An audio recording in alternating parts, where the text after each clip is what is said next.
Comenzamos casi sábado por FM Graffiti 87.9, viernes de 19 a 20 horas en la ciudad de Mar del Plata. Vamos a saludar ahora a Pablo Aceto. ¿Qué tal, Pablo? ¿Qué se cuenta? Muy buenas tardes, noches, acá por el aire de Graffiti. Recuerden que por YouTube tenemos la página Prohibido Olvidar, donde pueden reescuchar o una parte de los informes que se dan. Muy bien, la inversión extranjera, ¿no? Hoy vamos a hablar de alguna inversión extranjera que se fue. Ah, que se van, no, perdón, que se van, no que vienen. No, no, se van. Y algunas no las dejamos venir. Por ejemplo. Por ejemplo, China Kexwan Group, que iba a completar el proyecto en Santa Cruz, el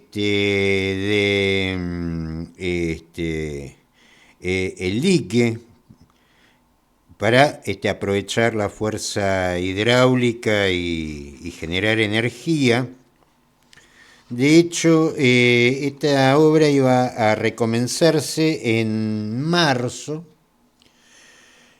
Ya habían hecho en Santa Cruz la UTI que conformaba lo que sería la represa Jorge Zepernik. Claro. Una licitación privada para la compra de cemento para hacer el dique. Estamos hablando de 21 millones de dólares. No solamente la plata que no va a entrar, porque estamos pidiendo 20 millones de dólares, 40 millones de dólares a Estados Unidos para el carry trade, para la bicicleta financiera. Esto ponían 21 millones y te hacían un dique. Lógicamente, serán chinos, tendrán los ojos rasgados, serán todos iguales, como decía Mondino. la ex canciller Mondino, serán todos comunistas, pero hacen una inversión y cobran, pero te dejan un dique, te dejan andando una represa que te genera electricidad, que es la que precisamos. Nosotros que tenemos delirios de inteligencia artificial, encendemos 2 split y ya se corta la luz. Pero no solamente eso, sino que acá hay un detalle que nadie lo está, yo calculo que porque no lo saben. Se lanza un concurso privado. Hay dos tipos de concursos. El privado y concurso abierto internacional. Cuando es concurso privado, por ejemplo, la misma municipalidad también hace los mismos concursos. Puede ser un concurso privado o un concurso abierto. Cuando es concurso privado, ¿qué significa eso?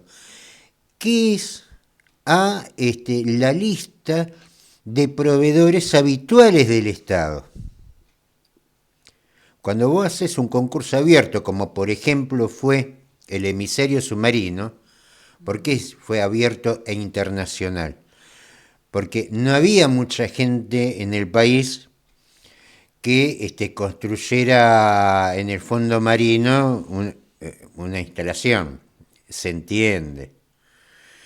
Ahora, para proveer cemento, hay proveedora de cemento en la Argentina. Hay muchísimas, Hay Pablo. muchísimas. Un día, si quieren, les cuento la historia del escándalo que fue el dique San Roque, el primero, donde fue un tipo preso 7 años sin beberla ni comerla. Porque querían defender, porque el dique San Roque, el viejo dique San Roque, fue la primera gran obra con cemento nacional. Los británicos, acostumbrados a vender el cemento a la Argentina, le buscaron la vuelta para meterlo preso porque le había sacado el negocio. Tuvo 7 años preso el ingeniero. Un día le voy a contar esa historia. En conclusión, Santa Cruz, que ya perdió 6.000 empleos porque YPF cerró los pozos convencionales, tenía este impulso económico que ponía a la provincia como también proveedora de electricidad del país, por este arreglo que se hace con el tío Besan.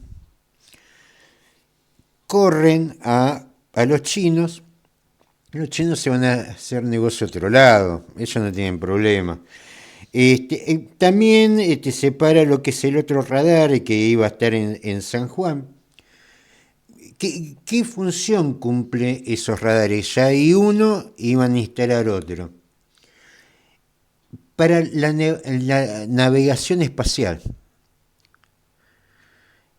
Ellos con el radar que ya está instalado, con el de San Juan, nosotros nos convertíamos en un proveedor importante en lo que era la navegación espacial china, lo cual no es poca cosa.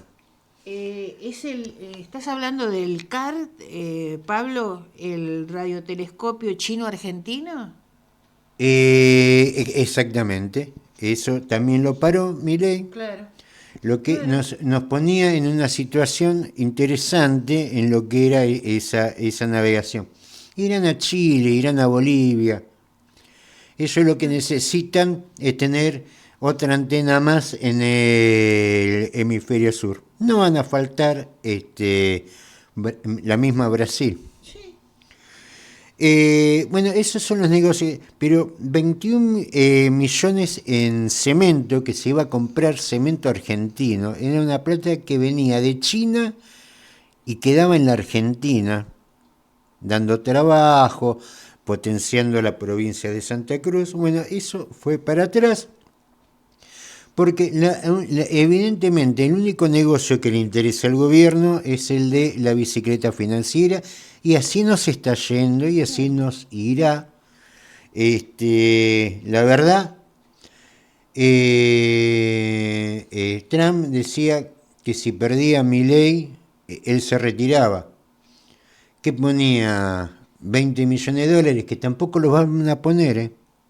Ya están diciendo, desde el JP Morgan, que dice, no, bueno, ya la verdad que la emergencia terminó, no hace falta ningún swap. Así eso lo dijeron el día jueves. Ahora, los chinos que venían a traer la misma plata, nada más que para empezar a comprar cemento y mover la industria nacional, a eso le dijimos que se fuera. Bueno, la verdad que... Y los chinos vienen también a dar trabajo, Pablo. A ver, la verdad que Trump se pudo haber ido y dejar que vengan los chinos, que traigan la misma plata. Claro, tranquilamente, porque Trump no trae inversiones acá como los chinos. No, todo lo contrario. Ellos en este movimiento que fue de comprar pesos o vender dólares en el mercado local, acordaron con el BCRA letras. ¿Qué es una letra? Una letra es una operación de crédito de corto tiempo. Por ejemplo, una semana. O 15 días. Algo de corto tiempo. En esas letras, entre que vendieron los dólares, compraron los pesos, con eso el Estado argentino le dio letras. Ya vendieron las letras, se llevaron los dólares. En ese movimiento, Norteamérica se llevó de ganancia en 15 días 200 millones de dólares. O sea, todos hacen negocio con la Argentina, menos la Argentina. Tenía un negocio con China, claro, donde a vos te quedaba algo tangible, ibas a tener electricidad. El emisario submarino de Mar del Plata también se hizo con un préstamo. Pero te quedó el emisario submarino. Claro, claro. Si no, era como hasta antes, donde vos tenías todo flotando en la costa, sino una ciudad turística, no era muy, la verdad, para promover el turismo con todo eso flotando en la costa, no era muy, este, muy aconsejable. Vos acá te hacían, a ver, era el agua que pasaba y que te producía electricidad. Mejor negocio no podía ser. Bueno, por la misma plata que era para empezar, para comprar el cemento. Acá empezamos. No hablemos de traer la turbina, instalarla, después vender la electricidad. Incluso, ¿por qué no decir vender la electricidad a Chile? Total, es el agua que pasa. Pero, en fin, la Argentina se maneja en estos términos. Bueno, Pablo, vamos a escuchar ahora la columna internacional de Carlos Juncos. Muy buenas tardes, estimados oyentes de Casi Sábado. Un cordial saludo para nuestros compañeros Gloria Álvarez, Pablo Aceto y Carlos Matos, con quienes realizamos este programa, que llega a ustedes todos los viernes a las 19 horas a través de la FM 87.9, Radio Graffiti, desde la ciudad de Mar del Plata, Buenos Aires, Argentina. Aquí comienza la columna internacional, en la voz de Carlos Juncos. Muy buenas tardes, estimados amigos de Casi Sábado. Aquí estamos con una nueva entrega de la columna internacional para todos ustedes. En este comienzo del mes de noviembre, ya estamos atravesando casi la primera semana de noviembre, increíblemente estamos llegando a finales del año 2025.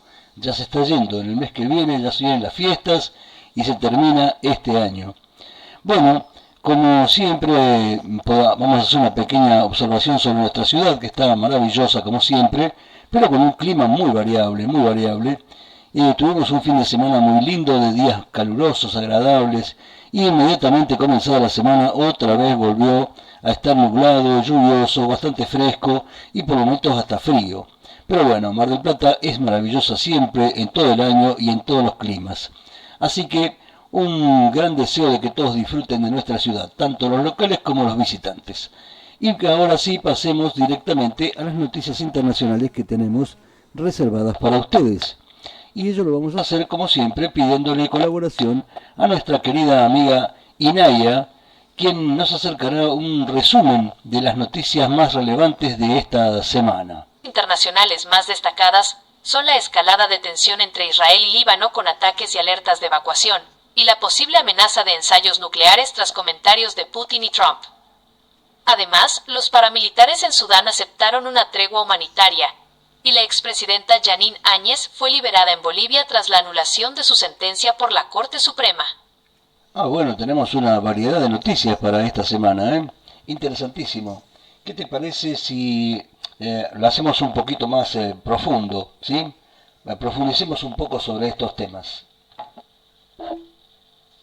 Excelente. Profundicemos en los detalles de esas noticias internacionales. Escalada de tensión entre Israel y Líbano. La frontera entre Israel y Líbano ha experimentado un aumento significativo de la violencia, principalmente entre el ejército israelí y el grupo Hezbollah. Ataques aéreos. Aviones israelíes han atacado varias localidades en el sur del Líbano, llegando a advertir a los residentes que evacuaran en una de las embestidas más fuertes desde que escaló el conflicto. Víctimas y desplazados. Se reportan víctimas mortales y heridos. Además, la ONU estima que más de 800.000 personas han sido desplazadas en Líbano a causa de los enfrentamientos continuos. Posición libanesa. El presidente de Líbano ha criticado los ataques, expresando apertura a negociaciones con Israel, aunque la tensión sigue siendo muy alta. Israel afirma que sus ataques están dirigidos a la infraestructura militar de Hezbollah. Amenaza de ensayos nucleares. El fantasma de la carrera armamentística nuclear ha vuelto a la mesa global debido a declaraciones de los líderes de Rusia y Estados Unidos. Advertencia de Putin.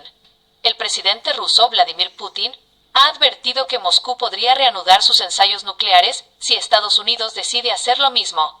El último ensayo de Moscú fue en 1990. Orden de Trump. El expresidente de Estados Unidos, Donald Trump, ha ordenado reiniciar inmediatamente las pruebas de armas nucleares en respuesta a los programas de otros países. Contexto. Estas declaraciones se dan en medio de un pulso estratégico, con Rusia acusando a Estados Unidos de aumentar la amenaza militar en la región. La medida genera preocupación entre los defensores del control de armas y eleva la tensión global. Tregua humanitaria en Sudán. Hay una noticia positiva en el conflicto que sufre Sudán desde abril de 2023. Aceptación de las FARC.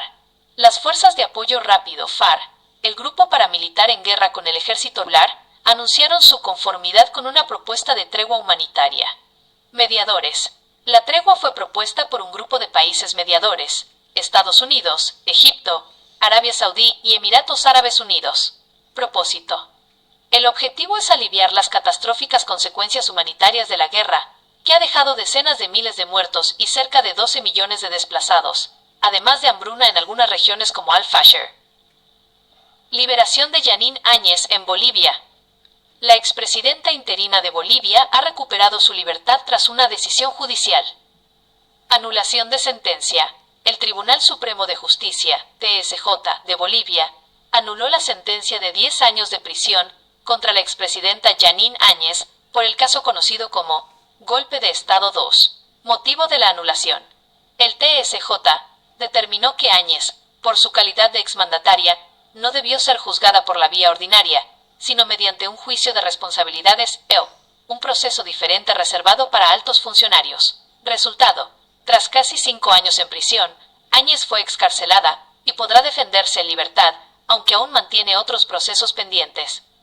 Bueno, hay otro tema también que sería interesante tratar, Inaya. Es en las elecciones en Nueva York, que parece que han sido un revés para Donald Trump, ya que ha ganado alguien que se opone a él, un opositor, ¿no? Este muchacho, Johan Mamdani, que es una figura bastante nueva y extraña, ¿no? Porque se trata de un joven de 34 años nada más, muy joven, que nació en Kampala, Uganda. Es un hijo de la aclamada cineasta india Mira Nair y del académico ugandés de origen indio Mohammad Mamdani, profesor de la Universidad de Columbia. Es el primer alcalde musulmán y el primer alcalde de origen surasiático en la historia de la ciudad de Nueva York. ¿Qué tul? ¿Qué me contás de todo eso? Según parece, el joven Mamdani se identifica como socialista democrático, siendo miembro de la organización Democratic Social American, DSA. Forma parte del ala más progresista del Partido Demócrata, a menudo alineado con figuras como Bernie Sanders y Alexandria Ocasio. Fue rapero. Me está jodiendo. El nuevo alcalde de Nueva York fue rapero y productor de música bajo el alias Mr. Cardamone. Anteriormente, John Cardamone. Antes de dedicarse a la política, desde el 2021 es miembro de la Asamblea Estatal de Nueva York por el Distrito 36. Bueno, pero no nos adelantemos a los acontecimientos. Contame un poco, Inaya, contame un poco sobre esta noticia electoral de Nueva York.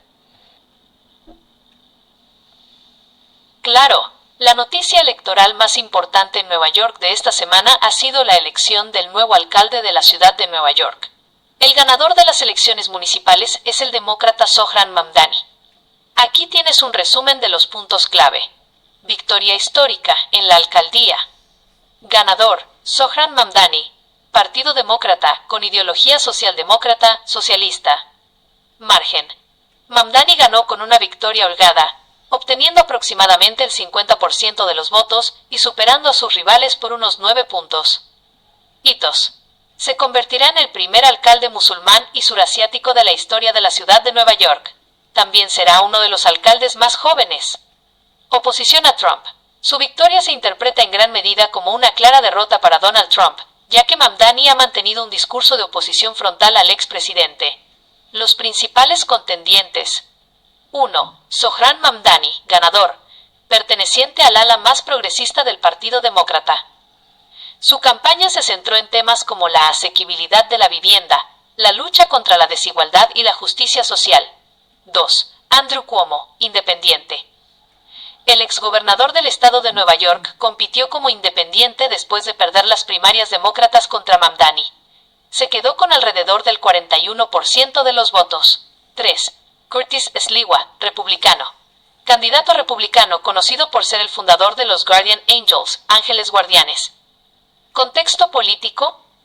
Estas elecciones se llevaron a cabo el martes 4 de noviembre de 2025 esta semana, y fueron una de las varias contiendas estatales y municipales importantes en Estados Unidos, junto con las de Virginia y Nueva Jersey, donde también ganaron los demócratas.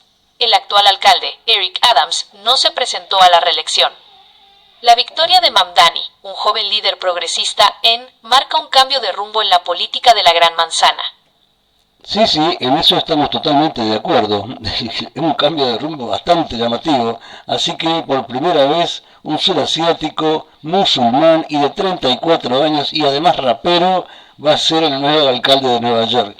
Bueno, muy interesante. Estas ciudades, como las grandes capitales en general, tienen una vida propia y son más cosmopolitas que en general los países a los que pertenecen. Pero bueno, no deja de ser llamativo esta situación. Bueno amigos, como siempre se nos ha agotado el tiempo, así que nada más que desearles a todos un excelente fin de semana, que lo pasen muy bien, disfrutando de nuestra ciudad, y nos encontraremos en el próximo programa. Muchas gracias, Carlos Juncos. Despidieron a 150 trabajadores en Newsan, Ushuaia. La empresa Newsan, una de las principales fábricas electrónicas de Tierra del Fuego, despidió a unos 150 trabajadores, entre efectivos y temporarios, en su planta de Ushuaia, lo que generó fuerte malestar y preocupación entre el personal. Los empleados denunciaron que los telegramas de despido se emitieron sin causa y que algunos fueron notificados mientras se encontraban de vacaciones o con licencia médica. Desde el sector afectado advirtieron que los despidos podrían continuar en las próximas semanas, mientras que las familias afectadas evalúan acciones legales y medidas de protesta para exigir su reincorporación y el cumplimiento de los compromisos asumidos por la empresa. Muy bien, dejamos aquí y vamos a escuchar ahora una nota de Pablo Aceto en Cazador de Noticias. La electricidad es un lujo para los ciudadanos, pero una ganga para los oligopolios. Y un análisis que hace la inteligencia artificial sobre la nota. El extracto de la entrevista con Pablo Aceto, dirigente del Partido Socialista Auténtico de Mar del Plata, Batán en Unidad Socialista, critica la política tarifaria de la electricidad y el gas natural en Argentina. Su argumento central es que el sistema actual, especialmente tras la resolución 434/25, genera un desequilibrio que beneficia a los grandes grupos económicos, oligopolios, mientras impone aumentos insostenibles para los ciudadanos comunes, incluidos usuarios residenciales y pymes. Críticas centrales de Pablo Aceto. Aceto articula varias críticas claves sobre el esquema tarifario y el poder corporativo. Desequilibrio tarifario y la resolución 434/25. Sostiene que una promesa gubernamental de que los grandes usuarios pagarían más no se cumplió. La resolución 434/25 ha provocado un desequilibrio donde grandes empresas, menciona específicamente a Techint, pagan tarifas significativamente más bajas que el resto de la población.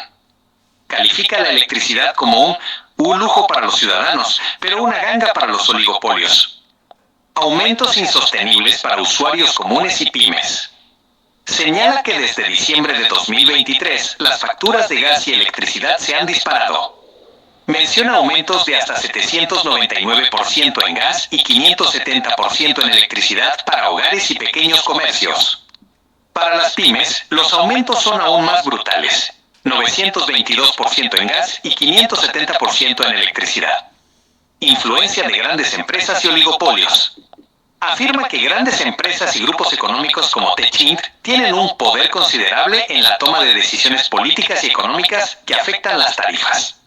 Sugiere que estos gigantes de la industria con fuertes vínculos con el gobierno nacional son quienes deciden las políticas que nos afectan a todos y a la vez disfrutan de tarifas subsidiadas o más bajas.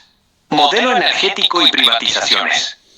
El modelo actual está marcado por las privatizaciones de servicios básicos, y lo que permite que los grandes consumidores mantengan precios bajos. El sistema estaría diseñado para proteger a los poderosos y quienes dirigen las empresas privatizadas tienen influencia directa en las decisiones políticas sobre los aumentos. Impacto económico en pymes.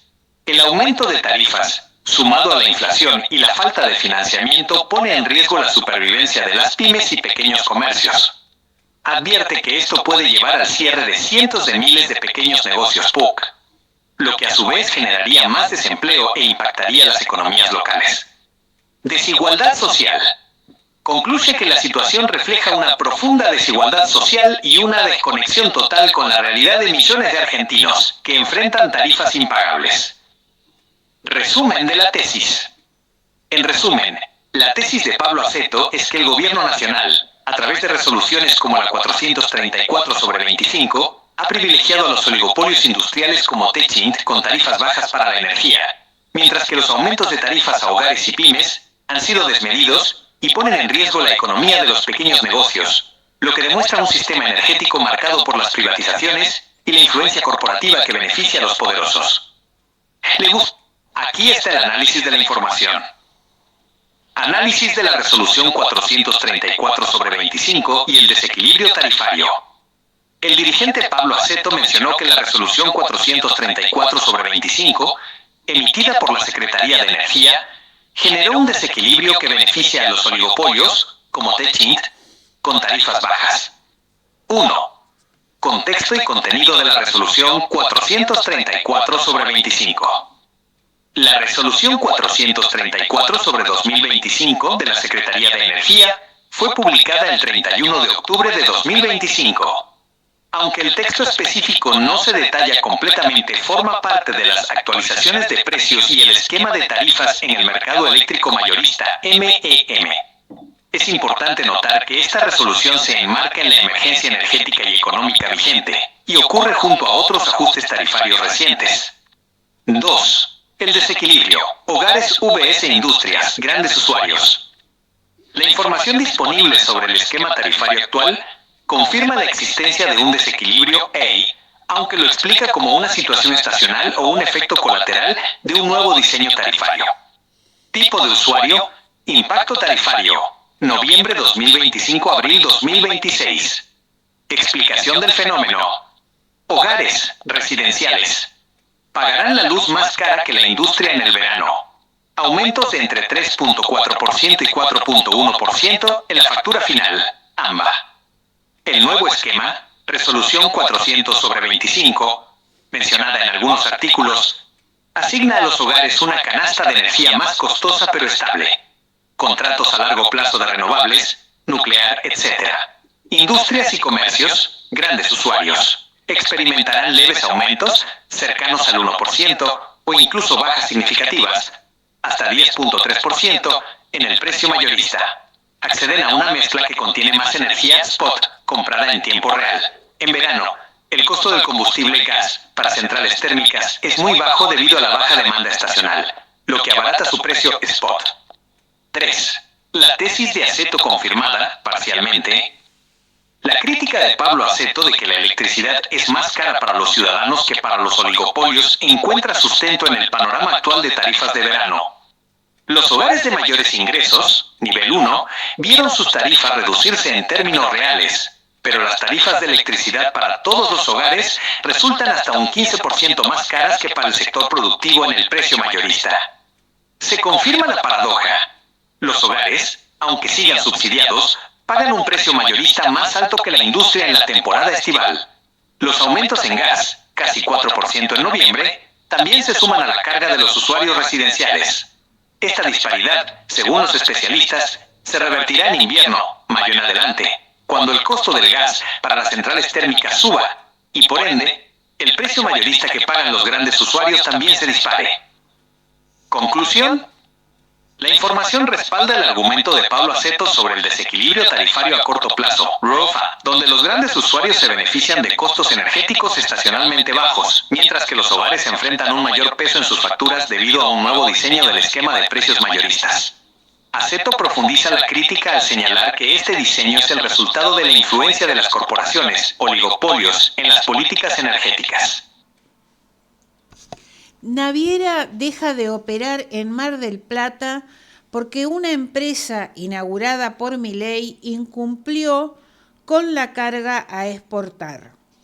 La fábrica de papas fritas Lamb Weston, que el presidente inauguró en campaña, proyectó 15 contenedores diarios, pero apenas alcanzó 10 por semana. La naviera de capitales franceses CMA-CGM, la tercera más grande a escala global, dejó de operar en los puertos de Mar del Plata y Bahía Blanca. En el caso marplatense, la salida se debió a que la empresa de papas fritas Lamb Weston, que inauguró Javier Milei en campaña, no cubrió la carga que había prometido. El desembarco de CMA al puerto local guardaba una relación directa con la demanda que proyectaban tener de Lamb Weston, multinacional que inauguró su planta el mes pasado con presencia de Milei y el intendente local Guillermo Montenegro. Las proyecciones iniciales planteaban que al servicio Atlas, que unía Mar del Plata con Santos en Brasil, se embarque un volumen estimado de 15 contenedores diarios por parte de Lamb Weston. Sin embargo, en la realidad ese número ni siquiera llegó a cubrirse a escala semanal. Esta salida golpea a la cadena logística marplatense, donde solo queda operando la naviera Maersk. En ese contexto, sindicatos del sector dieron señales de alerta frente a la reducción de actividad y el impacto en los trabajadores. CMA también suspendió sus operaciones en Bahía Blanca. Ahí el gremio de estibadores responsabilizó por la salida de la naviera francesa a Dow, una empresa a la que cuestionaron por seguir llevando el 90% de los contenedores en camión o vagón al puerto de Buenos Aires, a pesar de tener un muelle a pocos kilómetros. Bien, vamos ahora a escuchar la columna de Carlos Matos. Así como te digo una cosa, te digo la otra, y si te digo la verdad te miento. Hola Gloria, ¿qué tal Pablo? ¿Cómo estás Carlos? Nuevamente casi sábado. A ver, los que tenemos más de 50, ¿recordamos este dicho? Así como te digo una cosa, te digo la otra, y si te digo la verdad te miento. Sí, pertenecía a esos escritos de Julio César Castro, el uruguayo, que dio vida en sus páginas a Don Verídico. Personaje que a su vez interpretó el gran Luis Landricina en Radio Rivadavia, en el programa Rapidísimo que conducía Héctor Larrea. Don Verídico se caracterizaba por el disparate, por el relato ridículo, una especie de limerick criollo, ¿no? Escenas que se desarrollaban en el boliche del Resorte, todas inverosímiles, muy exageradas y al mismo tiempo muy divertidas. Y siempre hablaba de personajes como la Dubija, el Tape Olmedo, que acariciaba al gato Barcino, y algún que otro parroquiano. Y entre mentira y bolazo aparecía la frase, así como te digo una cosa, te digo la otra, y si te digo la verdad te miento. totalmente aplicable a varios candidatos y candidatas de estas últimas elecciones. Esta frase, mencionada varias veces, le cabría perfectamente al vocero presidencial, al ex vocero presidencial, Adorni, que ahora ya cumple otra función, en lugar de Guillermo Francos. Adorni, candidato a legislador, electo futuro legislador de la ciudad de Buenos Aires, habló hasta el hartazgo contra las candidaturas testimoniales. Dijo, comillas, es una verdadera estafa al electorado, cierre de comillas. También Adorni se cansó de hablar en contra del personalismo, de las bajadas de línea, de la obsecuencia de muchos políticos.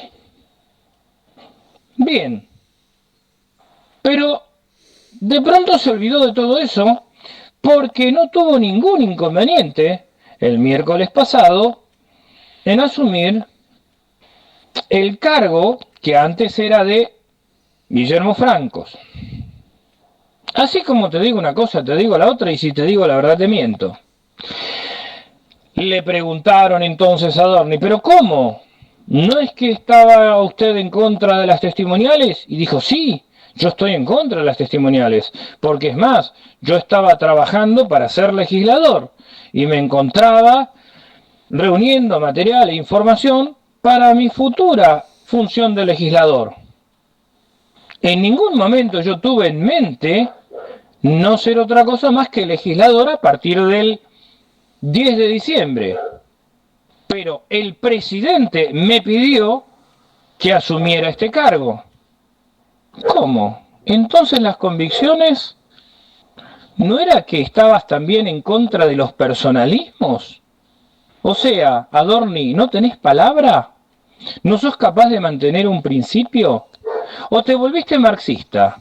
Claro, marxista al estilo de Groucho Marx. Yo tengo estos principios y si no les gusta, puedo tener otros. Así como te digo una cosa, te digo la otra. Y si te digo la verdad, te miento. Muy bien. Y entonces el doble estándar, la doble vara. Porque si esto lo hace el kirchnerismo o alguna otra fuerza, es totalmente condenable. Pero si lo hace Adorni o personas de la Libertad Avanza, es totalmente disculpable. Porque según ellos, no pensaron de antemano en ser candidatos testimoniales. No lo pensaron de antemano. No iban a ser candidatos testimoniales. Pero estos antipersonalistas que critican las bajadas de línea aceptan la imposición del señor presidente. La verdad, o es una cosa o es la otra. Claro, entonces uno tiene que creer que ellos jamás tuvieron la intención de ser candidatos testimoniales. Pero es que uno no se puede meter en la cabeza del otro. Nosotros no podemos saber qué es lo que piensan. Tenemos que guiarnos por lo que expresan exteriormente. Y lo que expresan exteriormente es una gran hipocresía. Es una total falta de legitimidad en cada una de las críticas que hacen. Porque hacen aquellos hechos que critican en los demás. Eso es lo que pasó con Adorni y con otros candidatos testimoniales, que no son testimoniales, que no tenían la intención de ser testimoniales, que están en contra del personalismo, pero que no tienen ningún problema en decir, sí, señor presidente, hago todo lo que usted me diga, porque total, no tienen pensamiento propio, según ellos. Tremendos hipócritas que critican a la casta y no son más que la casta. Bien les cabría esa parte del guión de Julio César Castro en el que dice, así como te digo una cosa, te digo la otra, y si te digo la verdad, te miento. Como diría Adorni, fin. Nos encontramos la semana próxima. Muchas gracias, Carlos Matos. Según la UCA, el 15% de los trabajadores sufre inseguridad alimentaria. Un informe del Observatorio de la Deuda Social Argentina de la Universidad Católica Argentina, UCA, incluyó un dato alarmante y reveló que el 15% de los asalariados del país sufre algún grado de inseguridad alimentaria. El estudio mostró que la falta de acceso a una dieta suficiente ya no se limita a los sectores más pobres o desempleados, sino que también alcanza a empleados registrados con bajos ingresos. Es que de acuerdo con el relevamiento, el empleo dejó de ser una garantía de acceso a la alimentación y entre los asalariados formales, el 7% no logra cubrir de manera estable sus necesidades básicas, mientras que entre los trabajadores sin aportes o con empleos inestables, el porcentaje trepa al 25%. El nivel educativo también aparece como un factor clave, ya que entre quienes solo completaron la primaria o no terminaron el secundario, el 34% enfrenta inseguridad alimentaria. Mientras que los trabajadores con estudios secundarios completos, el índice baja al 12,7%. Y entre quienes poseen formación universitaria completa o incompleta, se reduce al 4,6%. Garantizar una dieta suficiente debe entenderse como parte del trabajo digno y de la salud, planteó el informe de la UCA. A través de un informe difundido en septiembre pasado, la Universidad Católica Argentina anticipó parte del diagnóstico que confirma el avance de la inseguridad alimentaria en trabajadores. En ese estudio, el Observatorio de la Deuda Social Argentina dice que el gobierno infló las cifras de pobreza al afirmar que 12 millones de personas salieron de esa condición durante la gestión de Milei. Vamos a agregar que las notas que compartimos corresponden a La Política Online y a Cazador de Noticias. Muy bien, ahora Pablo, vamos a la columna de Alberto Cortés.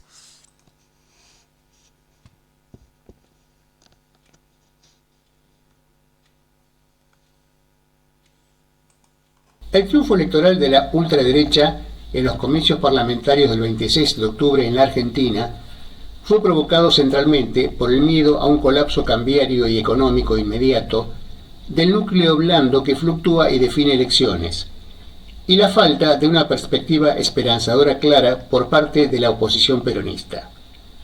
No significa en absoluto un respaldo ideológico mayoritario al rumbo oficial ni un cheque en blanco, pero fortalece indudablemente a Milei para intentar, en el resto de su mandato, reformas regresivas que acerquen nuevamente más a la Argentina a la realidad del mayor subdesarrollo, desigualdad y pobreza del resto de América Latina, de la que se alejó durante los primeros 2 mandatos presidenciales de Perón. Ahora, solo la lucha social podrá torcer o hacer pagar un elevado costo político a Milei por el nuevo manotazo al bolsillo y los derechos de la gran mayoría de los argentinos, para el que sí contará seguramente con el acompañamiento del grueso del sistema institucional. Fue decisiva en esa performance electoral la intervención de Donald Trump, no solo por las amenazas que virtió al pueblo argentino para que votaran al mileísmo, sino principalmente porque su flujo de confianza y de dólares fueron el salvavidas que impidieron el ahogo, principalmente cambiario, de Milei antes de las elecciones. El precio del salvavidas aún se desconoce. No llegó el resumen de la tarjeta de crédito o no es público su contenido. Pero semejante empeño en rescatar a un gobierno de lúmpenes y narcos solo se explica observando cómo le está yendo Trump en el resto del mundo y en especial en el continente. Concediendo a su secretario concediendo a su secretario de Estado, que proviene de líneas del Partido Republicano diferentes al trumpismo puro, el costoso despliegue de fuerzas bélicas en el Caribe para amenazar a Venezuela, con la ridícula excusa de combatir al narcotráfico, que se produce en un 87% por el Pacífico y que ha sido ampliamente superado en sus efectos letales por sintéticos fabricados dentro de los Estados Unidos, ha puesto a la región al borde de un gravísimo conflicto bélico que solo se ha evitado hasta aquí por la muy firme pero prudente respuesta que le han dado los gobiernos de Venezuela y Colombia, con el acompañamiento de muchos otros del continente y del mundo. En el marco de ese despliegue, los Estados Unidos han cometido ya, en las últimas semanas, decenas de asesinatos en violación flagrante del derecho internacional, como lo han señalado, entre otros, funcionarios de la ONU. El gobierno venezolano desplegó en respuesta una masiva movilización social, incluyendo incorporación y adiestramiento de millones de milicianos, alerta y aprestamiento permanente de sus fuerzas armadas y activa denuncia internacional de la amenaza. Dejó muy en claro, con hechos, que en el improbable caso de que los Estados Unidos decidiera invadir su país, se encontrara con una resistencia popular comparable a la que tuvo en Vietnam y que provocó la primera gran derrota militar de los Estados Unidos en el siglo XX. Se presume que la presión apuntaría más bien a lograr una traición dentro de las Fuerzas Armadas Bolivarianas. Lo vienen intentando desde hace rato con resultados decepcionantes. Cada uno de los mandos militares que por momentos se ilusionaron con comprar, terminaron demostrando que en realidad engañaban a los agentes estadounidenses y se mantenían fieles a la revolución bolivariana. Los fiascos fueron varios, incluyendo el intento de soborno al general Pitner Villegas, piloto del avión presidencial, para intentar secuestrar a Maduro. La invasión norteamericana del Caribe, sumada al firme posicionamiento del presidente Gustavo Petro contra el genocidio sionazí en Gaza, además de otros temas como el cambio climático, tensó la relación Estados Unidos-Colombia. Los primeros no solo cancelaron la visa a Petro para entrar a los Estados Unidos, lo que actualiza una vez más la necesidad de sacar de ese país la sede principal de la ONU, dado que el, entre comillas, anfitrión, se autoasigna el derecho de vetar a quienes pueden llegar al mismo, como pasó este mismo año con la representación palestina, sino que desertificaron a Colombia en lo relativo a la lucha antinarcóticos. En una muy detallada conferencia de prensa y luego en una multitudinaria concentración en la Plaza de Bolívar, corazón del centro histórico de Bogotá, Petro demostró que los datos en que se basaba esa, entre comillas, desertificación estaban mal procesados. La oficina de la ONU que los había elaborado reconoció su error y documentó cómo la actual estrategia colombiana de reemplazo voluntario de cultivos, en lugar de la erradicación forzosa que impulsaban los Estados Unidos y los gobiernos neoliberales, unida a otras metodologías menos violentas que las propiciadas por ese país, estaban dando muchos mejores resultados en la reducción del narcotráfico. Algo similar, aunque por otros programas, a lo que ocurre en Venezuela, país muchísimo menos afectado por el narcotráfico, pero que sufre algunos intentos de tránsito desde Colombia, que ha logrado decomisar ya más de 60 toneladas de cocaína en lo que va del año. Se estima que es la mayor parte de la que circula y Venezuela aspira a eliminarla completamente. La conferencia de Petro generó marcado interés por los medios internacionales, llevando al final a aumentar el número de preguntas previstas por la prensa. Cuando los países elaboran sus propias estrategias internas de combate al narcotráfico, prescindiendo de la tutela de los Estados Unidos y su DEA, que además está involucrada en uno de los decomisos logrados por Venezuela, los resultados de esa lucha mejoran sensiblemente. Estas políticas, claro está, no significan prescindir de la necesaria colaboración internacional entre Estados soberanos con todos los países del mundo sin exclusiones. La consulta popular interna en Colombia confirmó, por amplia mayoría, la presumible nominación del senador Iván Cepeda a la candidatura a la presidencia por el Pacto Histórico en las elecciones de 2026. La Constitución prohíbe la reelección presidencial, aunque dos mandatarios neoliberales, Uribe y Santos, lograron forzarla. Cepeda había alcanzado enorme popularidad al lograr revertir una acusación en su contra por parte de Uribe y conseguir, por primera vez en la historia del país, una condena penal para un expresidente pese a las presiones y amenazas. En Brasil, el gobernador bolsonarista del estado de Río de Janeiro, en coordinación con Flávio Bolsonaro, hijo del expresidente, quien está impedido por condena judicial de actuar políticamente, impulsó una de las mayores masacres en la historia del país, en una favela, con el declarado objetivo de capturar a un jefe narco que igual se escapó. La respuesta de Lula fue firme. No aceptó las presiones de la ultraderecha para sumarse a esa violencia, pero sí implementó otras medidas más serias para mejorar la seguridad. La oligarquía peruana desplazó el 10 de octubre a su empleada Dina Boluarte de la presidencia de la República. En 2021, el maestro rural Pedro Castillo fue electo presidente con un programa netamente progresista que tenía como eje principal una asamblea constituyente para terminar con la constitución fujimorista de 1993. La derecha, dueña desde hacía décadas de todas las instituciones, solo había perdido la presidencia y se dedicó desde el resto de las mismas no solo a impedir esa reforma, sino además a tratar de voltear a Castillo, lo que consiguió tras 1 año y medio de gobierno, encarcelándolo además hasta hoy. Habían logrado antes desplazar al otro vice de Castillo, Vladimir Cerrón. Boluarte, también vice, traicionó su mandato y se prestó para presidir una dictadura represiva, acompañando a un Congreso que, al igual que Boluarte, tienen una popularidad que no llega al 15% en las encuestas más favorables, aunque se estima que estas son amañadas y que en realidad no llegan ni al 5%. Perú acaba además de romper relaciones con México, en donde la popularidad de Claudia Sheinbaum, en cambio, se mantiene altísima, por dar asilo diplomático en su embajada a Betsy Chávez, ex primera ministra de Castillo. Aunque Perú, bajo estos gobiernos, se alinea con Estados Unidos, no se privó hace 1 año de inaugurar de la mano de China el que se proyecta como mayor puerto de Latinoamérica en Chancay. En Honduras, el próximo 30 se realizarán elecciones donde la candidata Rixi Moncada, del Partido Libre, Libertad y Refundación, de la actual presidenta progresista Xiomara Castro y su marido, el expresidente, depuesto en 2009 por un golpe militar apoyado tras el telón, aunque repudiado en público por los Estados Unidos, Manuel Mel Zelaya es favorita, pese a la guerra de encuestas. Uno de los mayores reveses a la política de Trump provino de los propios Estados Unidos, donde el martes 4 ganó la alcaldía de Nueva York Zoran Mamdani, quien, aunque se autodefina socialista democrático, toda una osadía para el conservador sistema político norteamericano, es sin embargo un demócrata progresista con un programa bastante avanzado para lo que son los estándares de ese país.